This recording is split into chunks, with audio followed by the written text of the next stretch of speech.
ಮನುಷ್ಯನಿಗೆ ಡೈಜೆಷನ್ ಕೆಲಸನ ಜಾಸ್ತಿ ಮಾಡಿಸುತ್ತೆ. ಇದಕ್ಕೆ ಪಾಪ ಅದಕ್ಕೊಂದು ಏನಂತಾರೆ ಬದನಾಮಿ ಮಾಡಿಬಿಟ್ಟಿದ್ದಾರೆ. ಅದನ್ನು ಏನು ಶಿಲಾಜಿತ್ ಇದೆ ಅದು ಸರ್ವಶ್ರೇಷ್ಠ ಅಂತ ಹೇಳ್ತಾರೆ. ಅದಕ್ಕೆ ಕಪ್ಪು ವರ್ಣ ಇರ್ತದೆ. ಕೃಷ್ಣ ಅಂತ ಸ್ಪಷ್ಟವಾಗಿ ಹೇಳ್ತಾರೆ.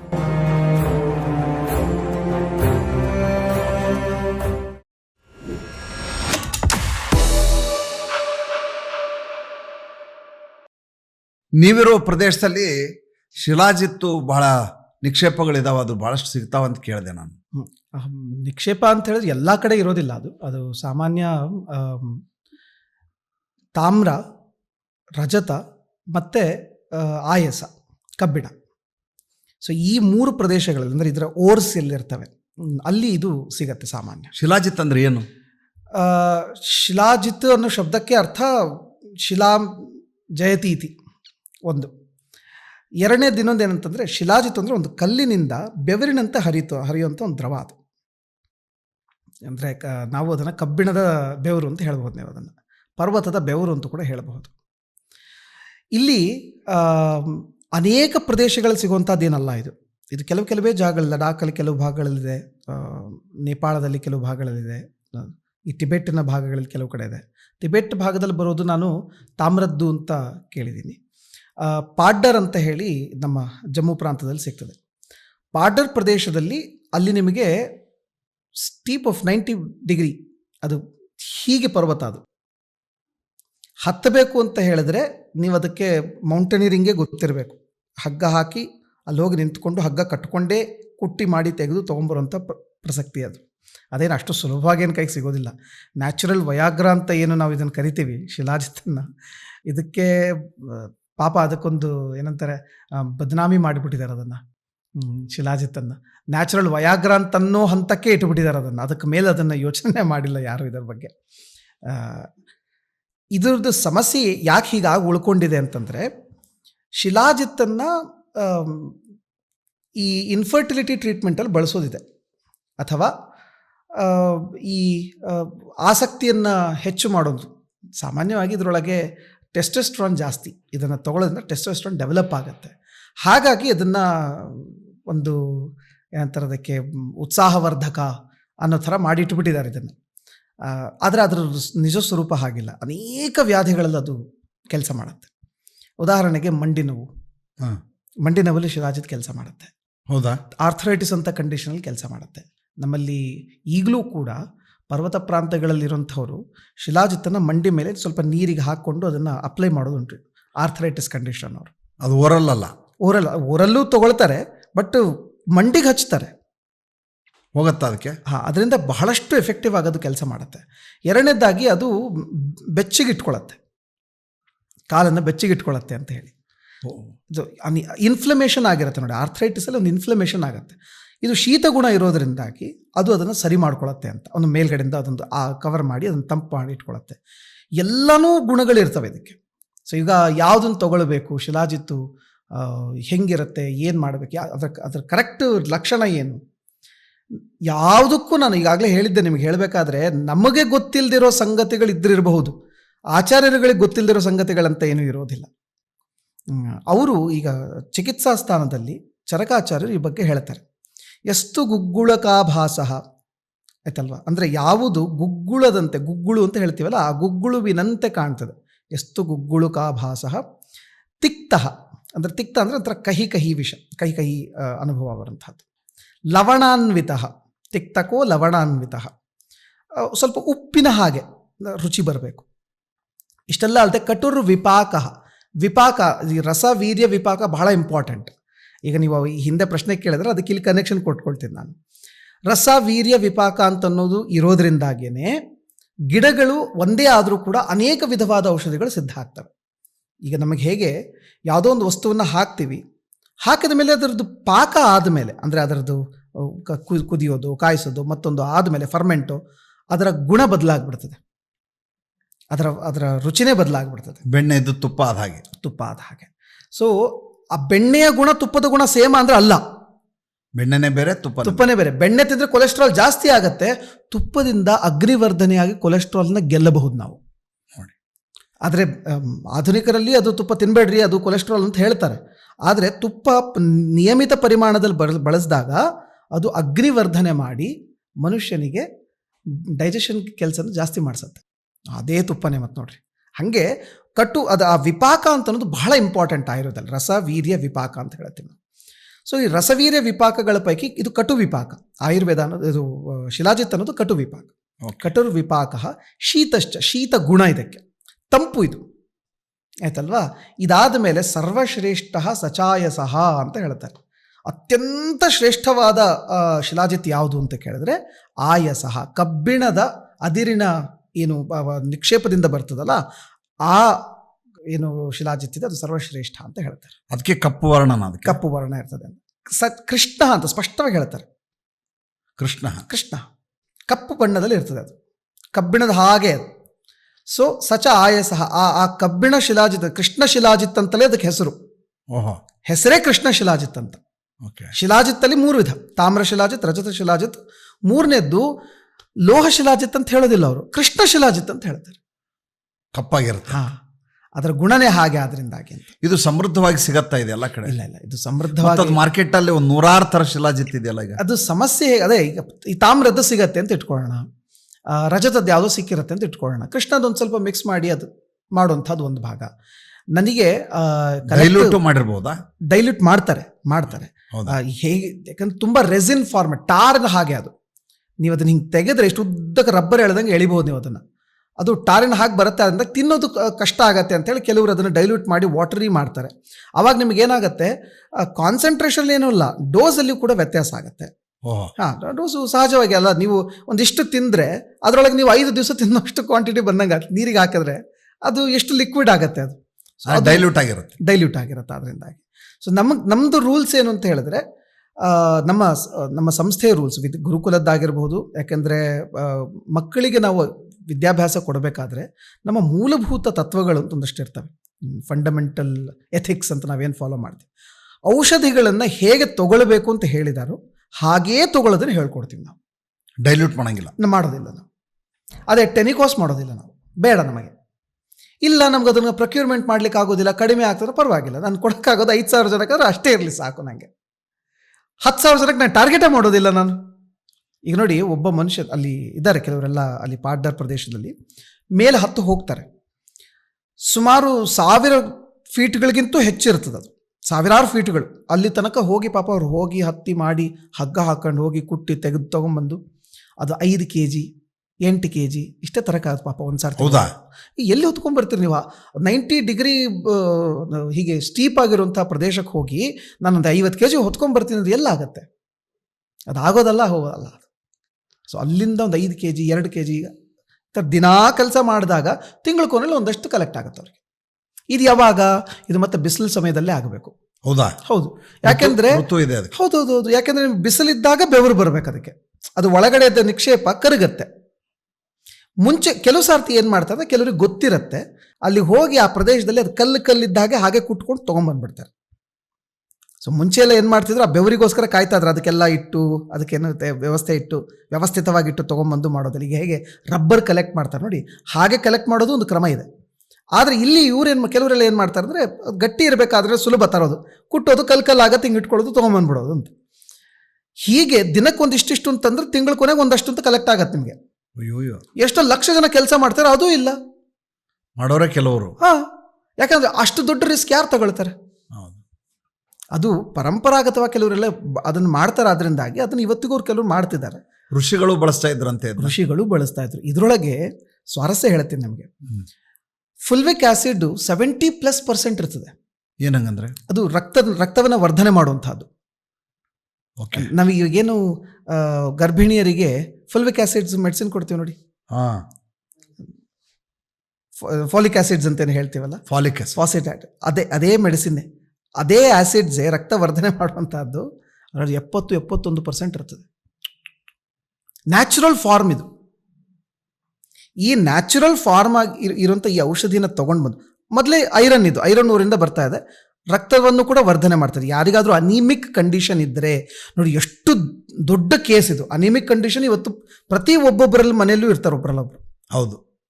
ಅನಿಮಿಕ್ ಕಂಡೀಷನ್ ಅವರಿಗೆ ಶಿಲಾಜಿತ್ತನ್ನು ಕೊಟ್ಟರೆ ಮೈಕೈ ನೋವು ಮತ್ತು ರಕ್ತ ಸಂಚಾರದಲ್ಲಿ ವ್ಯತ್ಯಾಸ ಆಗೋದ್ರಿಂದಾಗಿ ಅದೇನು ಸುಸ್ತಾಗತ್ತೆ, ಮತ್ತು ರಕ್ತ ಕಡಿಮೆ ಇರೋದ್ರಿಂದಾಗಿ ಅದೇನು ಜಾಸ್ತಿ ಮಾಡ್ಕೊಳ್ಳೋಕೆ ಪ್ರಯತ್ನ ಪಡ್ತಿರ್ತಾರೆ, ಅದೆಲ್ಲ ಅದರೊಳಗೆ ಸಿಗತ್ತೆ, ನಿಮ್ಗೆ ಅದಕ್ಕೆ ಫಲ ಸಿಗತ್ತೆ.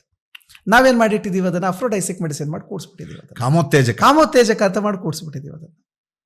ಅದು ಹಾಗೇನಿಲ್ಲ, ಅದಕ್ಕೆ ಇನ್ನೂ ಅನೇಕ ಅದರ ಅಪ್ಲಿಕೇಶನ್ಸ್ ಇದೆ. ಆಯುರ್ವರ್ಧನೆ ಆಗತ್ತಂತ ಅದರಲ್ಲಿ ಆಯುಷ್ಯ ಅನ್ನೋದಕ್ಕಿಂತ ಆಯುಷ್ಯ ಅದಕ್ಕೆ ಏನು ಬೇಕು ನೋಡಿ, ನಿಮ್ಮ ಶರೀರವನ್ನು ಅರ್ಥ ಮಾಡಿಕೊಂಡ್ರೆ ನಿಮ್ಗೆ ಆಯುಷ್ಯಕ್ಕಂತ ಅರ್ಥ ಆಗೋಗುತ್ತೆ. ನಮ್ಗೆ ರಕ್ತ ಚೆನ್ನಾಗಿತ್ತು, ರಕ್ತ ಸರ್ಕ್ಯುಲೇಷನ್ ಚೆನ್ನಾಗಿ ಆಗ್ತಿದೆ, ಸರಿಯಾಗಿದ್ದೀವಿ ನಾವು ಅಂತ. ಸೊ ರಕ್ತ ವರ್ಧನೆ ಮಾಡ್ತಾ ಇದೆ ಆಯುಷ್ಯವನ್ನು.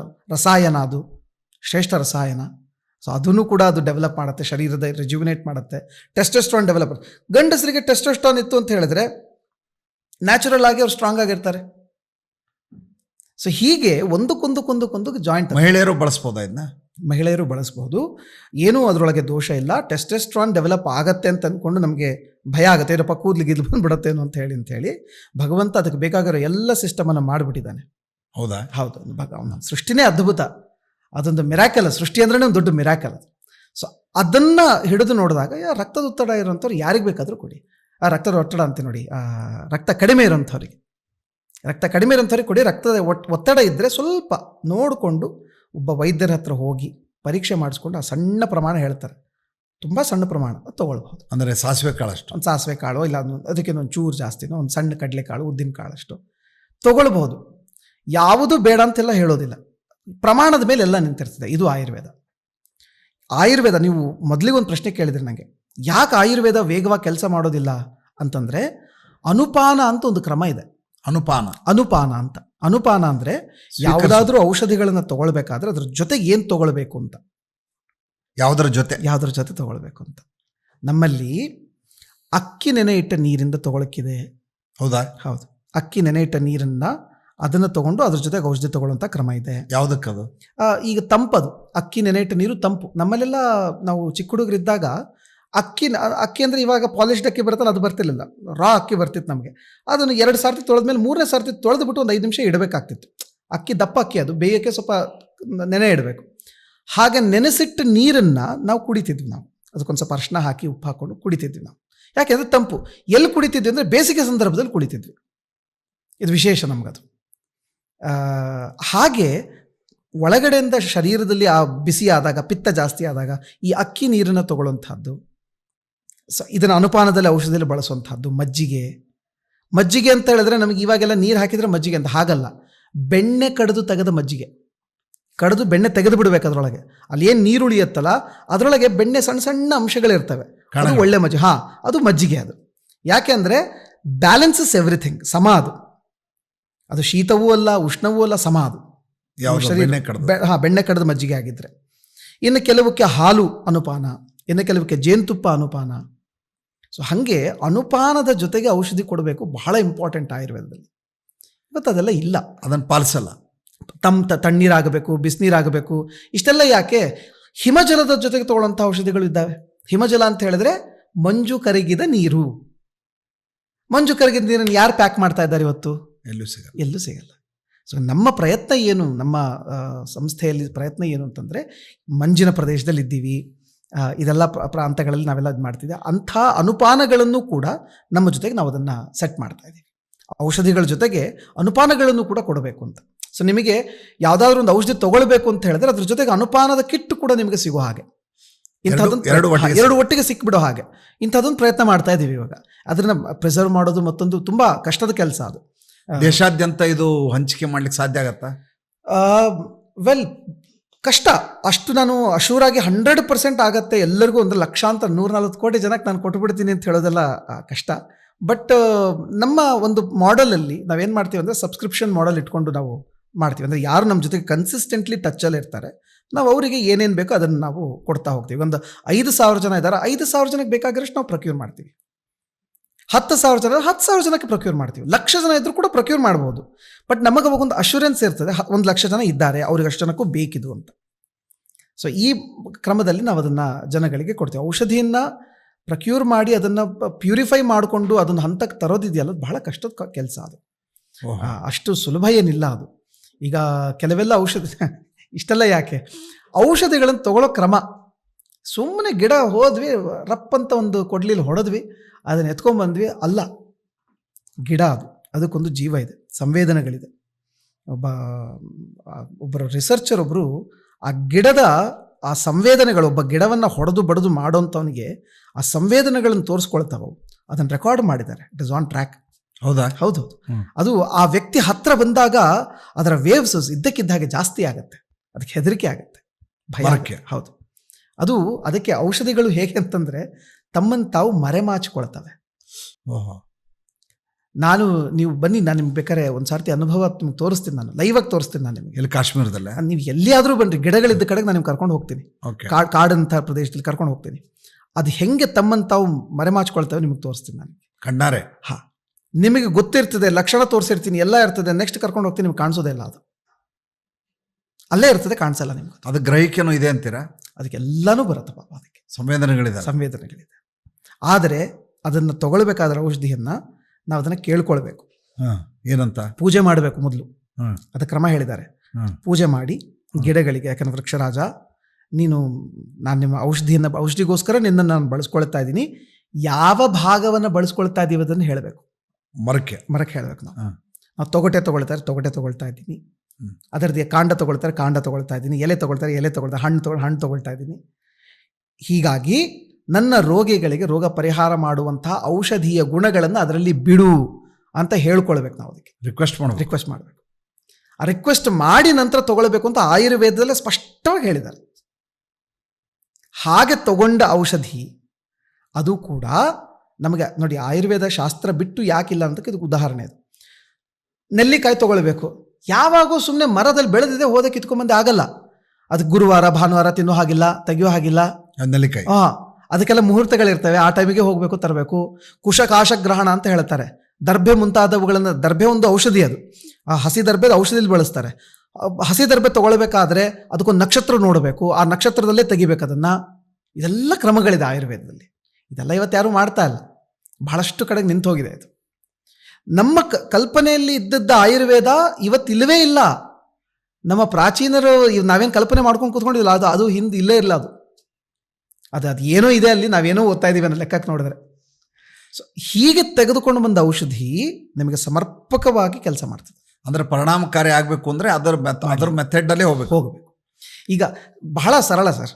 ಈಗ ನಾವು ಈಗ ಇಷ್ಟೆಲ್ಲ ಬಿಟ್ಟು ನಾವು ಹೊರಗಡೆ ಸ್ಟುಡಿಯೋದಿಂದ ಆಚೆಗೆ ಹೋಗ್ಬಿಟ್ಟು ನಾವು ಮಾತಾಡ್ತೀವಿ ಅಂದರೆ ಮಾತಾಡಿಯಲ್ಲ, ಏನೀಗ ಹಾಗಾಗಲ್ಲ. ಯಾಕೆ ಅಂತಂದರೆ ನನ್ನ ಮಾತು ಬಿಟ್ಟು ಬೇರೆಯವ್ರ ಮಾತು ಕೇಳಬೇಕಾಗತ್ತೆ. ಅದರಿಂದಾಗಿ ಹಾಗೆ ಔಷಧಿಗೂ ಕೂಡ ಅದರದೇ ಆದ ಒಂದಷ್ಟು ನಿಯಮಾವಳಿಗಳಿದೆ. ಅದರ ಹಾಗೆ ತಗೊಂಡಾಗ್ಲೇ ಫಲ.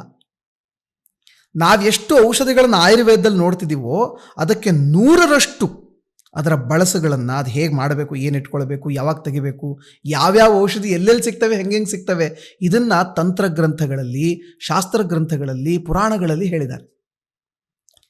ಇವತ್ತಿನವರೆಗೂ ಅಂಥದ್ದೊಂದು ಸಮರ್ಪಕವಾದ ಅಧ್ಯಯನವೇ ಆಗಿಲ್ಲ. ನಾನಿವಾಗ ಹೇಳಿದ್ನಲ್ಲ ತಂತ್ರದಲ್ಲಿ ಅಂತ ಹೇಳಿ, ಕಾಮರತ್ನ ತಂತ್ರ ಅಂತ ಒಂದು ಗ್ರಂಥ, ಶಿವ ಪಾರ್ವತಿಗೆ ಉಪದೇಶ ಮಾಡೋ ಗ್ರಂಥ. ಎಂಥೆಂಥ ಔಷಧಿಗಳನ್ನು ಹೇಳಿದ್ದಾರೆ ಅದರೊಳಗೆ. ಶಿವ ಪಾರ್ವತಿಗೆ ಹೇಳ್ತಾರೆ. ಆ ಔಷಧಿಗಳು ಪ್ರಯೋಗದಲ್ಲಿ ಇವತ್ತಿಗೂ ಇಲ್ಲ. ನಾನು ಅದರಲ್ಲಿ ಒಂದು ಔಷಧಿಯನ್ನು ರೆಡಿ ಮಾಡಿಸಿಸ್ಬಿಟ್ಟು ತಗೊಂಡೆ. ಏನದು ಅಂದರೆ ಮಕ್ಕಳಿಗೆ ದೃಷ್ಟಿಗೆ ಆಗೋ ಹಾಗೆ ಅಂತ ಹೇಳಿ, ದೃಷ್ಟಿ ಆಗತ್ತಲ್ಲ, ರೇವತಿ ಜಾತಹಾರಿಣಿ ಅಂತ ಹೇಳಿ ಒಂದು ಸಮಸ್ಯೆ ಆಗುತ್ತೆ, ಅದಕ್ಕೆ ನಾವು ಬಳಸ್ತೀವಿ ಅದನ್ನು.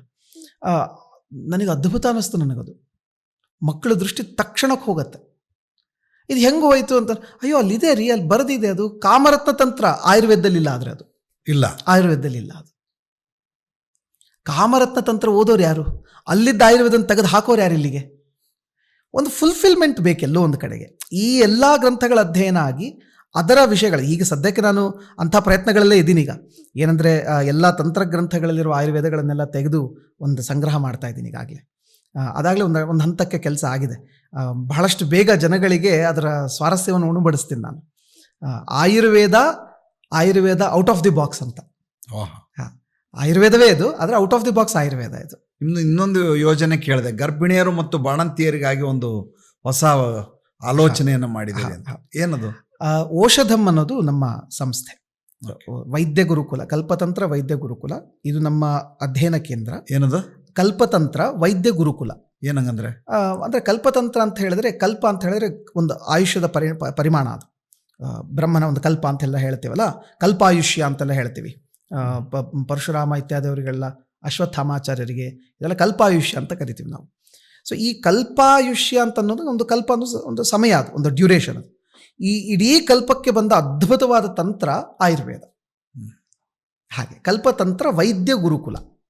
ಸೊ ವೈದ್ಯರಿಗೋಸ್ಕರ ಮಾಡಿರುವಂತಹ ಗುರುಕುಲ. ಇಲ್ಲಿ ನಮ್ಮ ಟಾರ್ಗೆಟ್ ಅಲ್ಲಿ ಇರೋದೇನಂದ್ರೆ ಪೇಷಂಟ್ಸ್ಗೆಲ್ಲ ವೈದ್ಯರೇ ಅಷ್ಟೇ. ಕೇವಲ ಗುರುಕುಲದಲ್ಲಿ ವೈದ್ಯರು ಮಾತ್ರ, ವೈದ್ಯರನ್ನ ಮಾತ್ರ ತಯಾರು ಮಾಡ್ತೀವಿ. ಯಾವುದೇ ಕಾರಣಕ್ಕೂ ಕೂಡ ನಾವಲ್ಲಿ ಬೇರೆ ಅಧ್ಯಯನಕ್ಕೆ ಅಂತ ಹೇಳಿ ನಾವು ವಿದ್ಯಾರ್ಥಿಗಳನ್ನ ತಯಾರು ಮಾಡೋದಿಲ್ಲ.